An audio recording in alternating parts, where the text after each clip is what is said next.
Hello po! Ito pong muli si Nanette ng Net Cooking. Ngayong araw pong ito ay magluluto tayo ng inangit. Ito pong inangit ay isa rin po itong uri ng kakanin na parang suman. Yung malagkit po, huhugasan lang natin, hahaluin sa gata, lalagyan ng konting asin.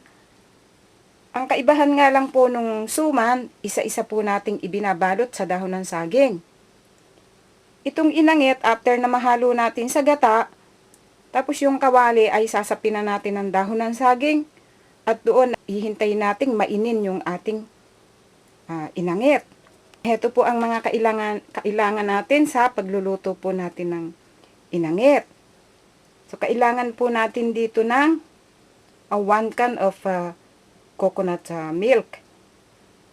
Then, bali 1/4 teaspoon of salt. Then, 2 cups of malagkit na bigas, dahon ng saging, at mas maganda kung meron po tayong dahon ng pandan. Then, ang una po natin gagawin ngayon, itong ating gata, ilalagay natin dito sa kawali. Then, lalagyan po natin ng 1/4 teaspoon of salt.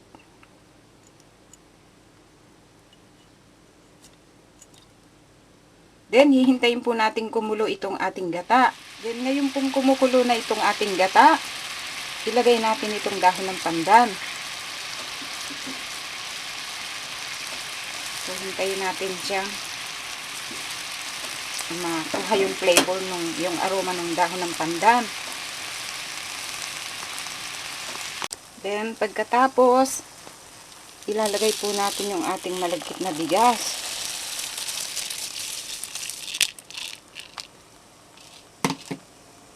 Then, hahaluin natin na para tayong naghahalo ng suman. Kailangan po low heat lang tayo dito hanggang sa maluto yung ating malagkit na bigas. Dito po medyo magtatagal tayo dito kasi ito yung matagal lang na parte ng pagluluto nitong ating inangit.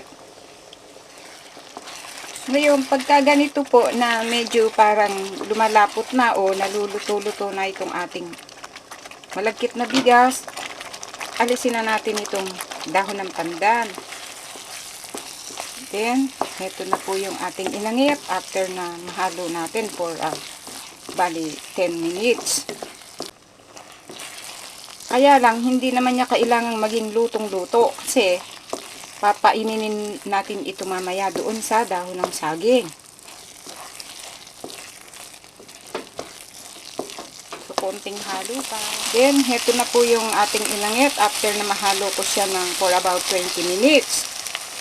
So, okay na siya. Ngayon, punta na tayo doon sa next na gagawin natin.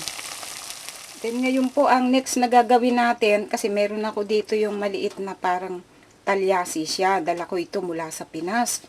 Wala kasi ditong nabibili sa Tokyo ng ganito. Kaya nagdala ko, galing talaga siya ng Pinas. Ang gagawin natin dito, lalagyan natin ng dahon ng saging. Sasap na natin ng dahon ng saging. Then ilalagay po natin dito yung ating inangit.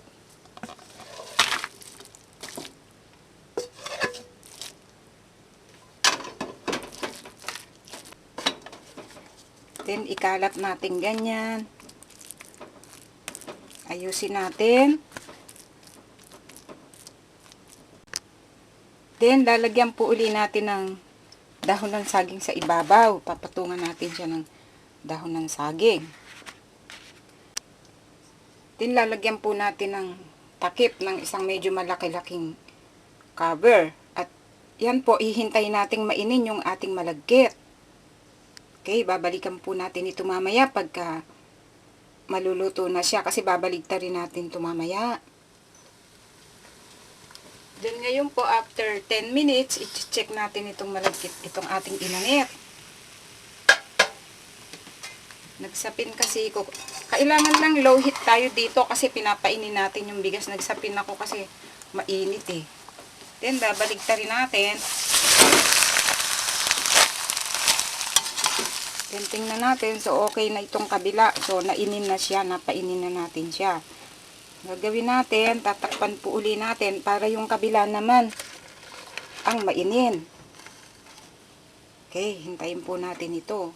Then ngayon check po uli natin yung ating inangit. Okay na siya. So turn off na natin yung heat. Yan, tamang-tama. Nainin na siya.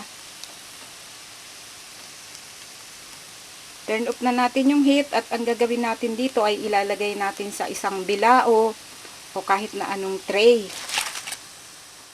Then ngayon po ay nag-prepare ako ng isang bilaong maliit dito. Dito ko ilalagay yung ating inangit.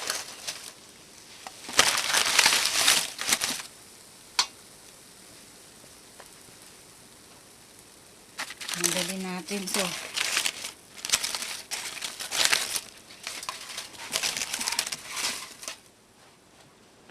then, heto na po yung inangit natin after nating mapainin sa low heat, sa mahinang apoy. So, inabot ako dito ng bali nasa 20 to 25 minutes sa pagpapainin sa kanya. Pero, very low heat lang. So, talagang inin siya. So, itry nyo po kasi masarap itong recipe na to. Then, ito po ngayon ang kinalabasan sa pagkakaluto natin sa ating kakanin na inangit. Pwede po natin siyang kainin na may hot coffee or hot chocolate. Or ito sa plain na asukal lang. Minsan, meron ding gustong kinakain siya ng mayroong kasamang manggang hinog. Salamat po at sana po ay nagustuhan nyo ang pagkakaluto natin sa ating recipe ito o kakanin. Ito po muli si Nanit ng Net Cooking. Thanks po. Bye.